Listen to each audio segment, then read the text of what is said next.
Welcome to this explainer. Let's dive right into the latest agricultural data from India. We're looking at July 5th, 2026. Today, we're going to uncover exactly how some pretty severe weather anomalies are cascading down to impact farm incomes, shifting government policies, and really just altering the entire agricultural landscape. To make sense of all these updates, we've broken the explainer down into 5 core areas. We'll start with climate risks and monsoon trends, move into crop intelligence and hotspots, check out input economics and policy signals, look at system risks and farmer impact, and then wrap up with strategy and actionable insights. Which brings us to the multi-trillion rupee question driving our whole analysis today. Will an unpredictable monsoon absolutely make or break India's 2026 Kharif season? Well, as you'll see in a moment, these early climate shocks are literally setting the stage for everything else this year.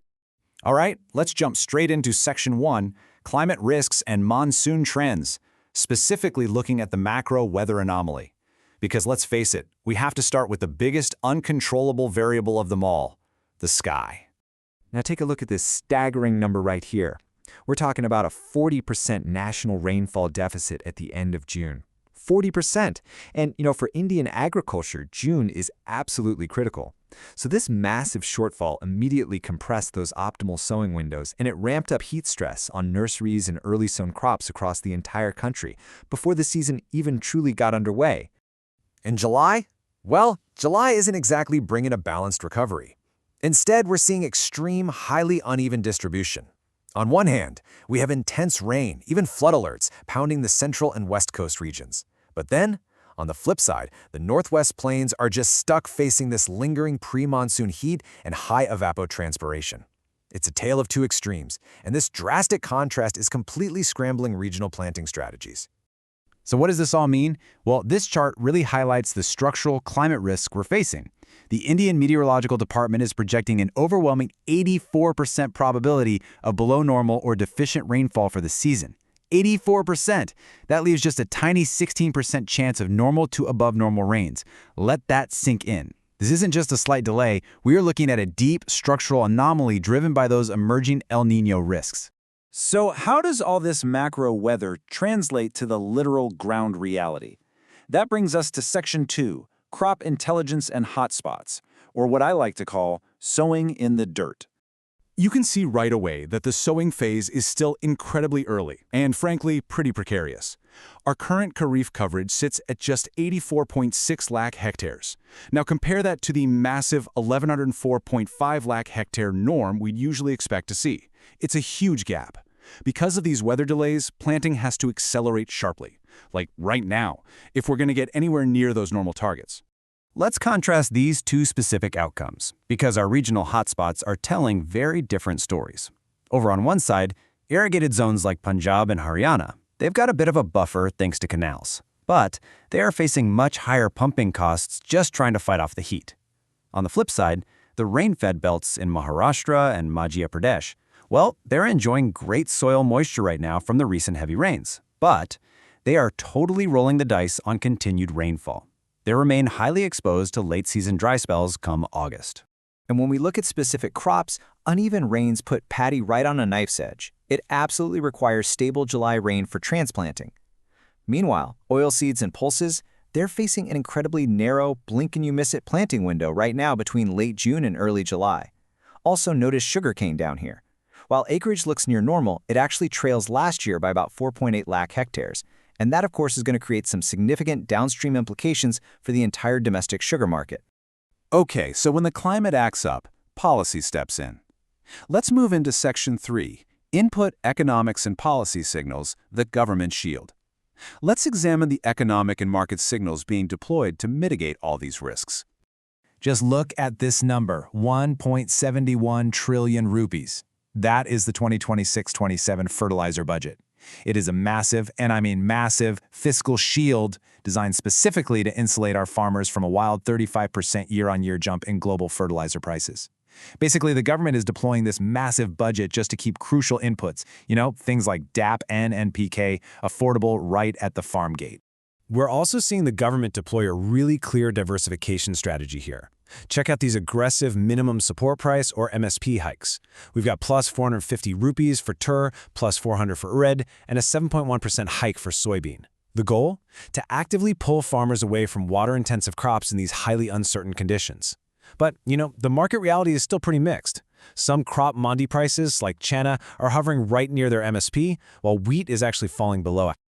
Now this shift regarding sugar exports, this is a massive policy shock, moving the status from just restricted to outright prohibited until September 30th, 2026.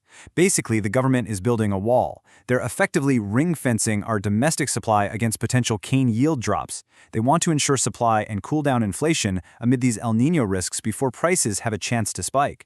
And speaking of inflation, we've got to factor in these metrics. With food inflation hitting 4.78% in May and WPI inflation jumping to 8.3%, the everyday operational costs of farming are just soaring. So it's not just the weather causing headaches.